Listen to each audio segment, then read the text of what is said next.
तो है गाइस, हम स्टार्ट करने वाले हैं लंग कैंसर का पार्ट 2। पार्ट 1 में हमने जो कुछ भी पढ़ा है वो पार्ट 1 में जाके देख लीजिए। मैं टाइम वेस्ट नहीं करने वाली हूँ यहाँ पर पार्ट 1 का सारा डिस्कशन करके। तो स्टार्ट करते हैं ट्रीटमेंट। तो चलिए भाई, लंग कैंसर का ट्रीटमेंट क्या है। तो मेडिकल मैनेजमेंट देखेंगे तो सबसे पहले आ गया कीमोथेरापी। अब ये मत पूछना कि कीमोथेरापी क्या होता है, उसका मैंने स्पेशल वीडियो डाल रखा है पहले से ही, क्योंकि मैंने ये भी बोला था उस वीडियो में कि हम ये ट्रीटमेंट इसीलिए पढ़ रहे हैं क्योंकि आगे डिजीज़ कंडीशन में हमें कोई प्रॉब्लम ना हो। ठीक है, तो कीमोथेरेपी का मतलब होता है medicine are given to kill cancer cells. ये भी हो चुका है। used when cancer has spread or to prevent it from coming back after surgery। मतलब कि अगर कैंसर की सर्जरी हो चुकी है आपकी और फिर से कैंसर का कम बैक ना हो जाए, इसलिए कीमोथेरापी ट्रीटमेंट प्रोवाइड करेंगे हम।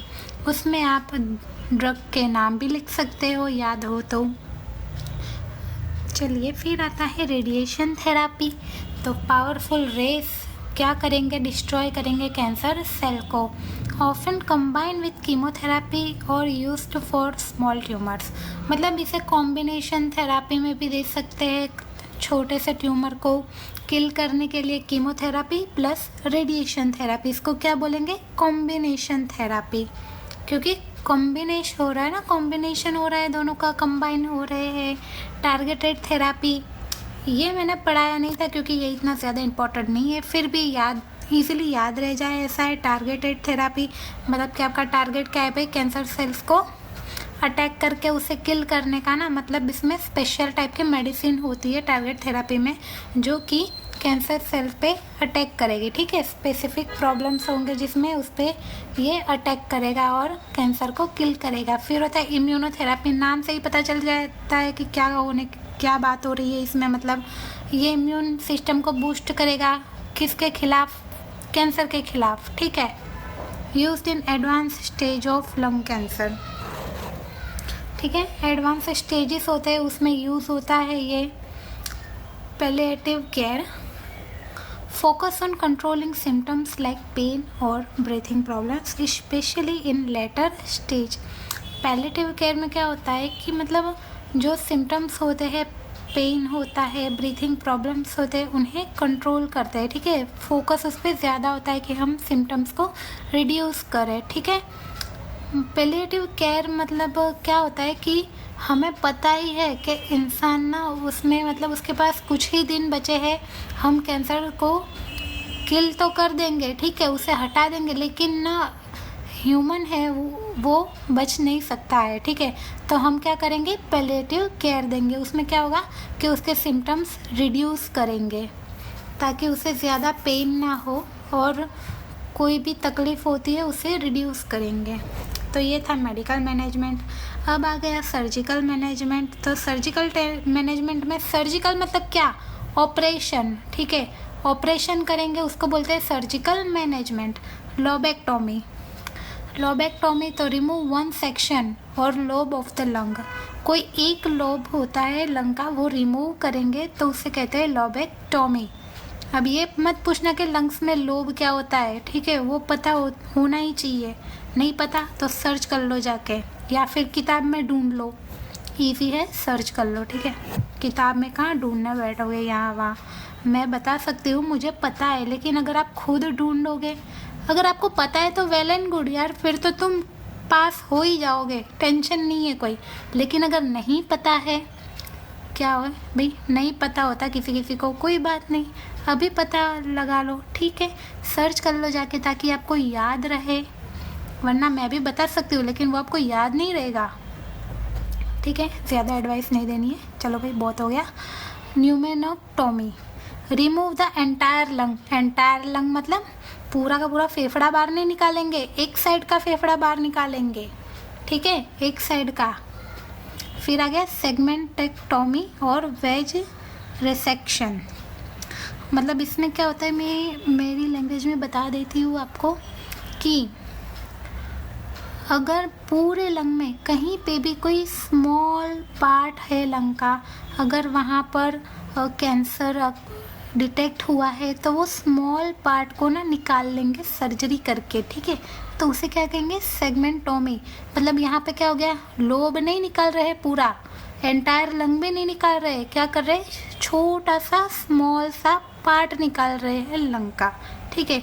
हो सकता है वो मतलब मटर के दाने जितना हो, 1 रुपए के सिक्के का जितना हो, ठीक है, समझ गए। हाँ, फिर आ गया थोरेकोस्कोपी सर्जरी। ये क्या होगा भाई, थोरेकोस्कोपी सर्जरी, स्कोप आ गया मतलब कैमरा तो होना ही है इसमें, ठीक है। तो इसमें क्या होगा कि छोटा सा कट लगाएंगे, कैमरा की मदद से कैंसर को रिमूव करेंगे अंदर से। पता चल गया, इतना काफ़ी है। चलिए आगे बढ़ते हैं। आफ्टर ट्रीटमेंट, अगर ट्रीटमेंट देने के बाद क्या करेंगे, रेगुलर चेकअप्स होंगे, स्मोकिंग नहीं करेंगे, ब्रीथिंग एक्सरसाइज करेंगे। ये अगर याद आए तो लिख लेने का, नहीं याद आ गया तो जाने देने का। फिर देखिए साइड इफ़ेक्ट भी होंगे भाई ट्रीटमेंट के। तो मेडिकल मैनेजमेंट में हमने कीमोथेरापी दी थी, radiation therapy, immunotherapy, target therapy, तो उन सब के ना साइड इफ़ेक्ट होंगे, ठीक है। Nausea, vomiting, hair loss, fatigue, low immunity. Radiation therapy में skin irritation, tiredness, breathing issue, difficulty in swallowing, मतलब कुछ निगलने में दिक्कत होंगी। टारगेट थेरापी देंगे तो उसमें क्या होगा, स्किन रैश होगा, डायरिया होगा, लीवर प्रॉब्लम होंगी। इम्यूनोथेरापी में क्या हो गया, फ्लू लाइक सिम्टम्स, ठीक है। अगर आपको ऐसा लगेगा कि बुखार आ रहा है लेकिन बुखार नहीं होगा, ऐसा वो सब साइड इफ़ेक्ट है। फटीग होगा, rare organ issue. Surgical management में अभी उसमें क्या यार, उसका तो साइड इफ़ेक्ट होंगे ना, पेन रहेंगे, ठीक है, पेन रहेगा। अगर उधर से कुछ निकाला है, एंटायर लंग निकाल लिया है, कुछ चाकू से चीर फाड़ किया है तो पेन तो होगा ना। स्कार्स मतलब दाग धब्बे रह जाएंगे, इन्फेक्शन का रिस्क रहेगा वहाँ पर। Breathing problems, reduced lung function, lungs है वो मतलब प्रॉपर फंक्शन नहीं कर पाएगा। ये सब साइड इफ़ेक्ट है सर्जिकल के, ठीक है। फिर क्या हो गया, fatigue and recovery challenges. Fatigue मतलब आप खुद को बहुत थका हुआ फील करेंगे और रिकवरी में शायद देर हो सकती है, चैलेंजेस का सामना करेंगे आप, ठीक है। वो सब होता है सर्जिकल मैनेजमेंट के साइड इफ़ेक्ट। फिर आ गया नर्सिंग मैनेजमेंट, जो नर्स को करना है। तो प्री ट्रीटमेंट क्या है कि ट्रीटमेंट मतलब कीमोथेरापी दे रहे हो, सर्जिकल थेरापी दे रहे हो, सर्जरी का थेरापी नहीं यार, सॉरी, सर्जरी, हाँ, कीमोथेरापी दे रहे हो, सर्जरी करवा रहे हो।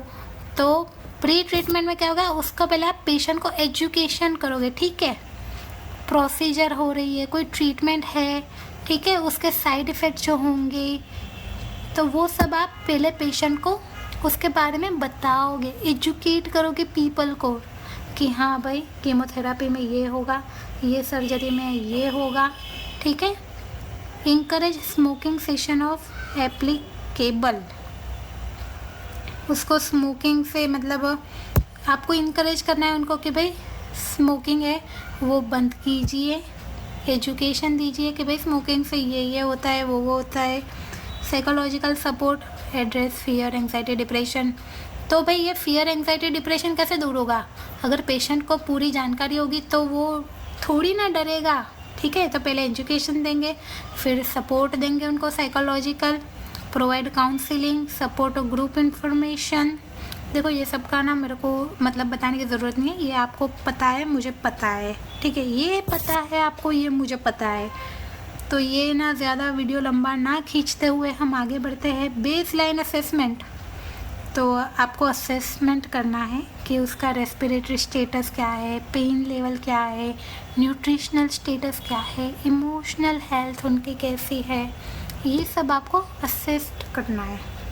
ड्यूरिंग ट्रीटमेंट, अभी ट्रीटमेंट हो रहा है उनका, तब क्या करेंगे नर्स, मॉनिटर, क्या मॉनिटर करेंगे, ठीक है। तो regularly assess for side effect, अगर उनको कीमोथेरापी दे रहे हो, रेडिएशन दे रहे हो, सर्जरी, तो कोई साइड इफ़ेक्ट तो नहीं हो रहा है, जैसे कि नोज़िया, इन्फेक्शन, ब्रीथिंग इशू हो रहे हैं उनको, ये सब मॉनिटर करना है। Vital signs, oxygen level, for signs of complications like infection और क्लॉट्स। फिर symptom management, administer prescribed medication for pain, nausea, breathing difficulties. अगर आपको दिख जाए कि भाई साइड इफ़ेक्ट हो रहे हैं, उनको पेन हो रहा है, नोज़िया हो रहा है, ब्रीथिंग प्रॉब्लम्स हो रही है, तो आप उनको मेडिकेशन प्रोवाइड करेंगे। Provide supplemental oxygen if needed. अगर उनको ऑक्सीजन देना पड़े तो वो भी आप हमें प्रोवाइड करना है। न्यूट्रिशनल सपोर्ट, ठीक है, इसमें आप अपना बुना के लिख सकते हो भाई, ऐसा नहीं है कि कोई एक पर्टिकुलर लाइन वही लिखनी है। न्यूट्रिशनल सपोर्ट है तो क्या करेंगे भाई, एजुकेशन ही देंगे ना, ठीक है, कि ये ऐसा खाओ वैसा खाओ, high protein, calorie content, frequent meals with high protein, monitor for weight loss और माल न्यूट्रिशन। मॉनिटर करना है कि कहीं उनका वेट लॉस तो नहीं हो रहा है, वेट बढ़ तो नहीं रहा है, ज़्यादा माल न्यूट्रिशन तो नहीं हो रहा है, वो सब मॉनिटर करना है। तो न्यूट्रिशन में क्या करेंगे, encourage small frequent meals with high protein and calorie content. हाँ, नर्स ना मतलब सबको एडवाइस देंगे भाई अच्छा खाना खाओ, अच्छा खाना खाओ, लेकिन पर्दे के पीछे नर्स क्या करेंगे नहीं, फिर पोल नहीं खोलेंगे हम अभी। मैं भी ऐसा ही करती हूँ भाई, लोगों को एडवाइस देंगे अच्छा खाओ अच्छा खाओ, लेकिन जब मेरी बारी आती है तब पहले जाके गोलगप्पे खाएंगे, सैंडविचेस खाएंगे। नहीं भाई, सबकी इम्यूनिटी सिस्टम अलग अलग होती है, इम्यून सिस्टम अलग होती है, किसी को सूट करता है किसी को नहीं करना है। तो हमेशा आपको मतलब अच्छा खाना ही खाना चाहिए, हाइजीनिक खाना, हाइजीनिक तरीके से बना हुआ खाना। पोस्ट ट्रीटमेंट, देखो भाई अभी ट्रीटमेंट हो गई है तो फिर क्या करेंगे, ब्रीथिंग एक्सरसाइज करवाएंगे। क्यों ब्रीथिंग एक्सरसाइज ही क्यों करवाएंगे, क्योंकि भाई लंग का कैंसर है। वुंड एंड इन्फेक्शन केयर, ठीक है, कोई घाव है, इन्फेक्शन से बचाने के लिए उसका केयर करेंगे, इमोशनल सपोर्ट देंगे, ऑन गोइंग केयर, क्या फॉलोअप के लिए कहेंगे,